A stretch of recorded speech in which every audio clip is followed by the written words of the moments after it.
Now on YouTube, welcome to another video. Today's going to be a Volvo video, because if you watch the previous video you'll know, or maybe not actually, did I say it in the previous, maybe the previous one before that, you know the Volvo had its MOT recently and it failed.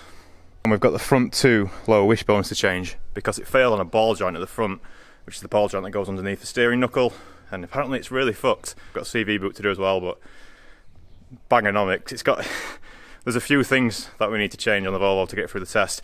But the front windscreen, the auto glass came out yesterday and wouldn't change it because of rust. I'll show you what I mean. So, I always knew about this bit of rust, and I thought it was alright. I thought, oh, you know, it's a bit of patina, you know, it's an old car, never mind about it. But because this car's had a replacement windscreen in the past, let's pull this up a little bit. You can kind of see it goes all the way down there, a bit worse in the middle under the trim. But what the auto glass man said, when I come around this side, you can see where the crack starts there, and it comes all the way down there. Now, where the crack started here, he reckons that's because of rust and because of the metal expanding, and that's caused the crack, a stress crack, he says. But yeah, they wouldn't change it. Now, it doesn't look that rusty to me, and what they did say was that they would come up, take the screen out, allow me to do all the work myself, and then come back and fit the screen. So then that's a pretty sweet deal. So that wasn't exactly ideal news to learn yesterday about the Volvo's windscreen being rusty, but 20-year-old car and a 21-year-old car coming up, so you know, if we can fix it that way, like Autoglass said, fingers crossed that wasn't just the man chatting to me, but I think sounds like a pretty good deal, so we'll do that. Now, one thing that's going to be different about today is I've actually got someone in to help me doing some camera work, and he's playing in his EG at the moment, but yeah, I'm going to get Charles to hold the camera a bit, so then I can actually work on cars and then make videos about working on cars, because there'll be someone else holding the camera and I don't have to worry about getting it dirty and stuff like that. So I'll get this jacked up and then we'll give Charlie the camera. Hello. If anyone wants to know about my drive shaft woes, this is the near side drive shaft on the MR2. Look at the bodge with the tie wraps, cable ties. It was just too short, the shaft's too short, so the outer CV was like sitting here all of the track day. It was like trying its hardest to pop out, but fortunately didn't. That's a D series shaft that I was going to try and make work, but I don't think it's going to work. I think it might be too thin. But yeah, I'm having a bit of a kerfuffle. Ever since getting the track alignment, it's pulled my wheels out, and the drive shaft's too short now. I managed to fix this side with a B series DC2 shaft, and probably end up doing the same on this side, just for that extra length, and it seems to be about the same splines. So, but that's another story. That's another story. It's a Volvo day today, because we want the Volvo to live. Bangonomics, don't we? Right, take one. Right, if you've got a 1998 Volvo V70, then you're watching the right video right now. Especially if you're curious about changing your front lower wishbones, which is one of these things. Now, I've just changed the other side, and it was a lot simpler than what I thought it was going to be, so this may be a short video, but we'll soon find out. What do you need to do this job? Well, come here, Charles, and I'll show you. You basically need everything that you've got, that's a 15 and an 18, various tools and shit. Because where these two bushers bolt to the chassis, it's very tight and there's not a lot of room, so you have to get creative. Let's get the wheel off, and you don't need a big gun like this. This isn't actually even mine, it's some of the lads in the unit, so thanks for letting me use it. I've not asked, but I'm sure he'd like to see it in a video on YouTube, so thanks.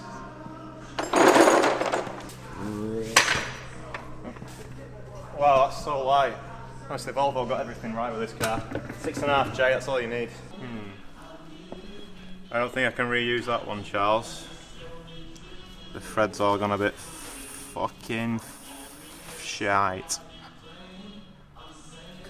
Which brings with it a little problem.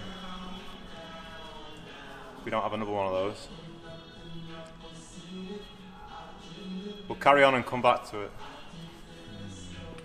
It came off so nice, I thought, that's it now, we've got a reusable bolt here, but it's even bent a little bit, so proper fucks.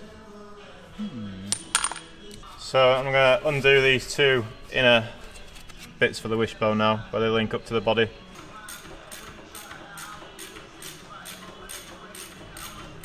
Wow. Let's put some crazy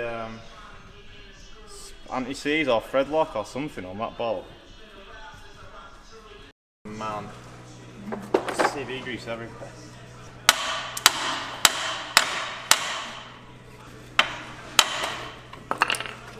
That was easy. Just into that final tap. That ball joint's not too bad, but there's a replacement in pairs. Still don't know what we're going to do about that. We'll have to have a scrounge around the unit, see if we can find anything. Got the best to do that now. Cut. Okay, we managed to find a bolt that should hopefully work. It's a fine threaded bolt, so we've got to find a nut for it as well. But it is 8.8 tensile, so it should be strong enough for the application. So I'm going to put that on now, and then yeah, we've got a car again. He says. So installation, can you see in the wheel well very well from where you stood? Yeah, a bit. Installation is the reverse of removal. Is that what Haynes say? You need to persuade. Something like that, yeah. You need to persuade.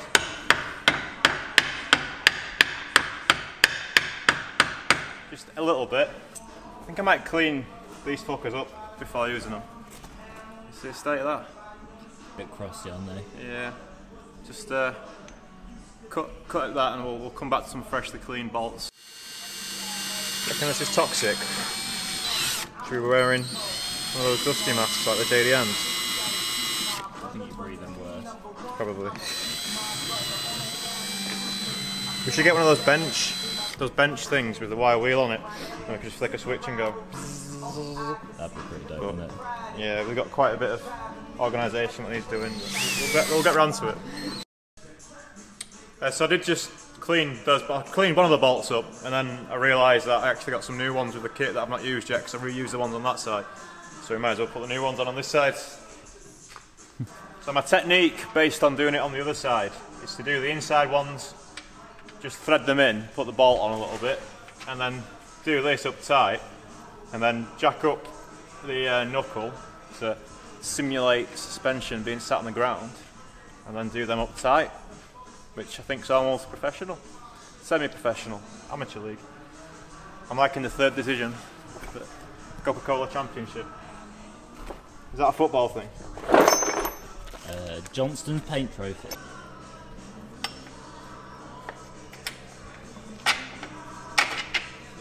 It's a satisfying sound. Just a bit of, just on the tip. Just gonna, a little bit on the tip. Just where it goes up into the socket. Just so that the entry nice and smooth and it doesn't get seized. Yes. The steering wheel needs a clean as well afterwards. So how awkward it is to get in. You can really do with an 18mm ratchet spanner. That would make this job.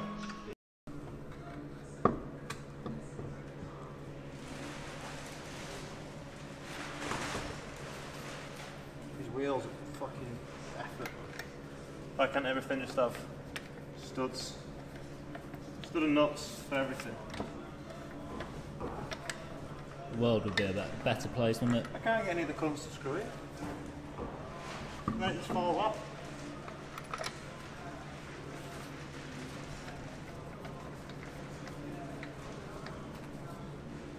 Shite. This is what you should never do. You should never.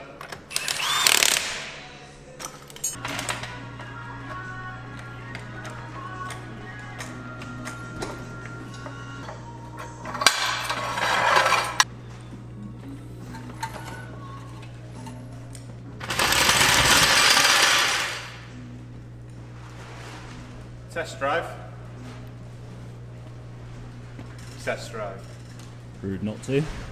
Now, I'm not really one for Volvo and Volvo crime, Charles, but how can you put this car wrong at anything? So it does drive better with these new ball joints and wishbones. Seems to, when it comes down from when the suspension's been travelling a bit, feels a bit softer back down onto the ground, I think. We'll have a proper review soon, shall we? Go the ultimate test against the Punto lad. What? Definitely feels a bit firmer, don't you think? A bit tighter control. But it's still a lot of play in everything, but at the same time.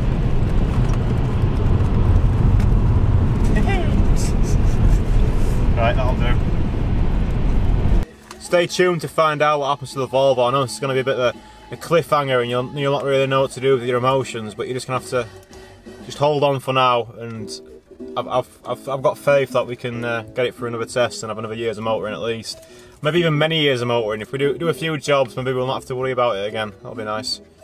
I mean, I wasn't worried about it before, but now I am. Now that rusty windscreen's not an ideal. But it can't be that bad, can it? It can't be that bad. Do you know what you should do?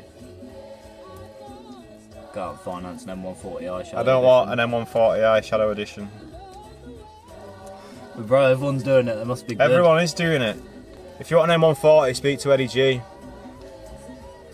But you'll have to find out how to contact him. I can't give you any more information. All you need to do is speak to Eddie. He'll sort you out. But you have to find him yourself. Let's not have the Volvo being another Audi story, because that was a sad story, that, when the Audi went. Do you remember? Yeah, it was a bad time. Right, goodbye.